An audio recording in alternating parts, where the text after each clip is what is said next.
no warning signs that I'm aware of. And it was a revelation that the White House had no intention of making public. President Bush was told in August that Osama bin Laden might be planning an attack involving the hijacking. Could have predicted. Nobody in our government, at least. August 6th, PDD. I believe the title was Bin Laden Determined to Attack Inside the United States.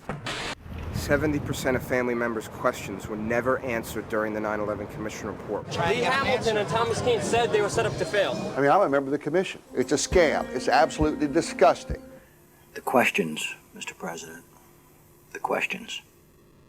Building 7 ablaze at the moment and apparently getting ready to collapse. Building 7. Freefall collapse. Well, no, there's number 7 coming down. The excitement and the fun that people get watching an old building being demolished, and they wired very carefully for days, and it's a very careful operation. Third time today. It's reminiscent of those pictures we've all seen too much on television before, when a building was deliberately destroyed by well-placed dynamite to knock it down. The smartest thing to do is pull it. And they made that decision to pull, and then we watched the building collapse. Jane, what more can you tell us about the Salomon Brothers building and its collapse? Well, only really what you already know. Details are very, very sketchy. We are getting information now that one of the other buildings, Building 7 in the World Trade Center complex, is on fire and has either collapsed or is collapsing. The Pentagon.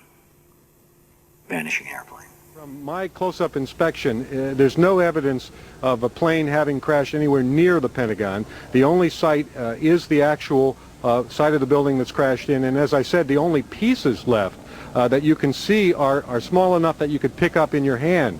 There are no large tail sections, wing sections, a fuselage, nothing like that anywhere around, which would indicate that the entire plane crashed into the side of the Pentagon. Firefighters and police describing explosions. A lot of them. This is a secondary explosion. We've got numerous people covered with dust from the secondary explosion. Just floor by floor instead of popping out. It was if they had detonated. Yeah, as if they were planned to take down a building. Boom, boom, boom, boom, boom, boom, boom. Looks sort of like the building just demolished. Even if there was no secondary explosives in the building. Kind of like gunfire. You know, bang, bang, bang, bang, bang. And then all of a sudden, 3 big explosions. Do you know if it was an explosion or if it was a building collapse? To me, it sounded like an explosion. Chief Albert Turry told me that he tried to get his men out as quickly as he could, but he said that there was another explosion which took place, and then an hour after there was another explosion in one of the towers here. Sibel Edmonds, FBI translator, breaking her gag order. All our intimate relationship with bin Laden and Taliban. We did carry very intimate relationship with these people all the way up to September 11. Bin Laden was spirited into this military hospital in Rawalpindi for kidney dialysis treatment. The military had him surrounded. They were saying that Osama bin Laden had to be watched carefully and looked after. NORAD standing down. Where were the planes? On now to one of the eeriest moments amid the carnage of 9/11. A mysterious plane was seen flying right over the president's residence. The E-4Bs over New York and Washington, otherwise known as the Doomsday Planes. It has never been officially explained. Cell phones working at impossible altitudes. Solicitor General Ted Olson receiving phone calls that the FBI says were never made. What happened during that call? This is the only information we have on these terrorists. She was able to call him twice. How she could pull that off, we don't know, but she did. These are the questions, Mr. President. These are the questions. They go on and on. Good afternoon, Mr. President. I come to you today representing the families of the victims of September 11th, as well as millions of my fellow Americans.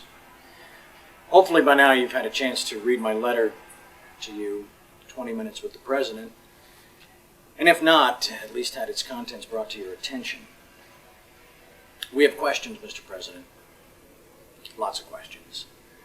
A lot of them are detailed in my letter, but trust me, there are hundreds of more questions. As my letter chronicles, sir, the 9/11 Commission itself says they were lied to, deceived, and essentially prevented from carrying out a real investigation. The people of the United States and the world demand the truth, sir. We have to continuously ask questions. That's what a patriot does. That's what a true American does. We ask questions. You, sir, have the power as well as the responsibility to initiate a truly independent congressional investigation into the events of 9/11 as well as its aftermath. We want our country back, Mr. President.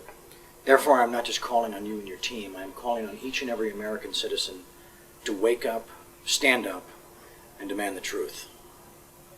We're counting on you, Mr. President. Be on the right side of history.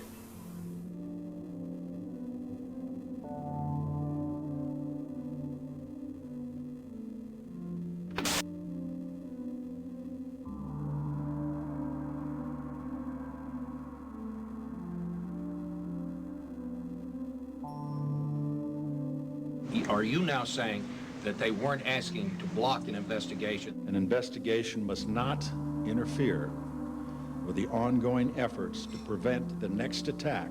Senator Tom Daschle said last week that you called him several times and urged him not to investigate the events of September 11th. Tom's wrong. He has, I think, in this case, let's say a misinterpretation.